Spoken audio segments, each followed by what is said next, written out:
আসসালামু আলাইকুম দর্শক, আজকে আমরা চলে এসেছি আরো একটি নতুন ভিডিও নিয়ে। তো আজকে আমাদের সামনে একজন সুন্দরী আপুকে দেখতে পাচ্ছেন। আজকে ওনার দুঃখের কষ্টটা শুনবো যে উনি কি কষ্ট দুঃখে থাকার কারণে আমাদের ক্যামেরার সামনে আসলেন। তো চলুন দর্শক, কথা না বলে শুনে আসি ওনার মুখ থেকে একটু বিস্তারিত। আসসালামু আলাইকুম। ওয়ালাইকুম সালাম। কেমন আছেন? আল্লাহ রাখছে ভালো। আচ্ছা, যাক আলহামদুলিল্লাহ ভালো। তো আপনার কি এমন দুঃখ কষ্ট যে আপনি এই বয়সে আপনার ক্যামেরার সামনে আসা লাগলো? কি এমন অসহায় আপনি হয়ে আমাদের মনে করেন ইউটিউবের সামনে তো মানুষজন আসে দুঃখ কষ্টে পড়লেই, কারণ কারোর অবস্থা যদি ভালো থাকে সে তো অবশ্যই এত মানুষের সামনে আসবে না। তো আপনি আমাদের যদি একটু বিস্তারিত দুঃখ কষ্টটা একটু আমাদের বলতেন। এর জন্য আসছি।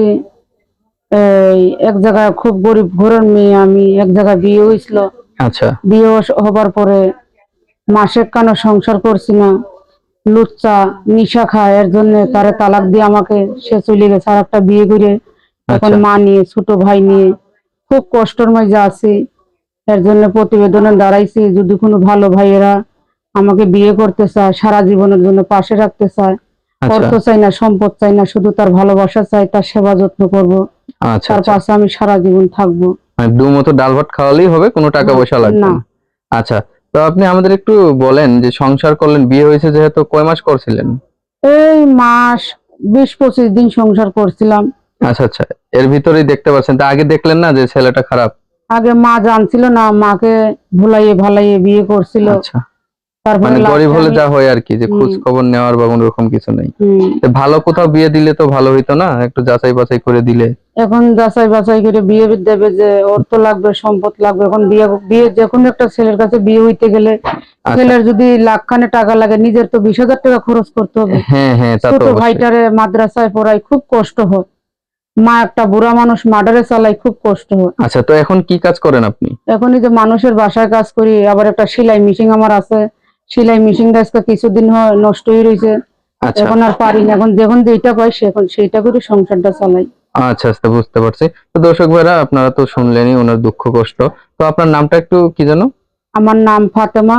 কিন্তু ভাইয়া একটা কথা বলি, হ্যাঁ। আমারে যে সারা জীবনের জন্য পাশে রাখবেন, হ্যাঁ। 2-4 দিন কথা বলে আমাকে কেউ খারাপ কথা বললেন না। প্রতিবেদনে কিছু মেয়েদের মুখে শুনি যে কথা বলে মানুষে আগে বলে, হ্যাঁ। হ্যাঁ। খারাপ খারাপ কথা বলে আশা আকাঙ্ক্ষা দিয়ে তারা পাশে থাকে না। না, তা তো অবশ্যই, ভালো খারাপ মিলিয়েই তো দুনিয়া আসলে। ভাইয়া, আমার সবাই তো পাশে আর যে এক না। এখন বর্তমান যে থাকবে, হ্যাঁ। সে যদি বলে 2 মাস 1 মাস আমাকে নিয়ে তারপরে সংসার করবে, আমি তার জন্য 2 মাস 1 মাস অপেক্ষা করব, আচ্ছা। বছর অপেক্ষা করব। কিন্তু ভাই একটা কথা হইলো কি, পরে প্রতিবেদনে মোবাইল ধরে বলবো মিথ্যা কথা না, আমার একটা সেলাই মেশিন নষ্ট হয়ে রয়েছে ভাইয়া, এই মেশিনটা যদি সে আমাকে ঠিক করে দিতে পারে, আমি কোনো রকম সংসারটা চালাইতে পারি। আচ্ছা। তার কাছে টাকা পয়সা আর কিচ্ছু চাই না, শুধু সে আমার পাশে থাকলে হবে। আচ্ছা। আচ্ছা।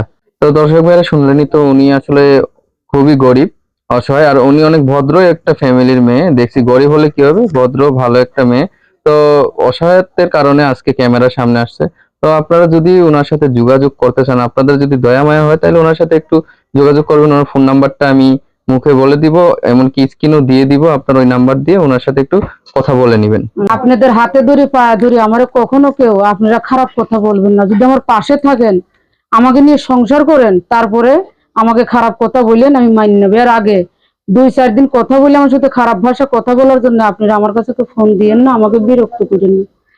তো দর্শক ভাইরা শুনলেনই তো, আসলে মানুষের কথা শুনলেই বোঝা যায় আসলে কে কেমন স্বভাবের। তো উনি অনেক ভালো একজন মানুষ। ওনার সাথে মনে করেন যে মিসবিহেভ, কেউ খারাপ ব্যবহারটা না করলেই সব থেকে ভালো হবে। উনি আসলে অসহায় হয়েই প্রতিবেদনে আসছেন। তো দর্শক ভাইরা, আমি নাম্বারটা বলে দিতেছি। নাম্বারটা হচ্ছে 01793180733।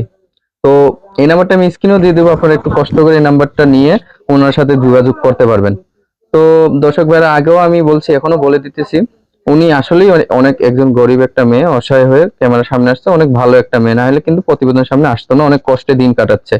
তো আপনারা যে যেরকম ভাবে পারেন, যদি মনে করেন ওনাকে ভালো লাগে, কেউ বিয়ে শাদী করতে চান, তাহলে এই নাম্বারে একটু যোগাযোগ করে কথা বলে নেবেন। তো আজকের ভিডিও এই পর্যন্তই ছিল। সবাই ভালো থাকবেন, সুস্থ থাকবেন। আল্লাহ হাফেজ। আর আমাদের চ্যানেলটা সাবস্ক্রাইব করে দিবেন।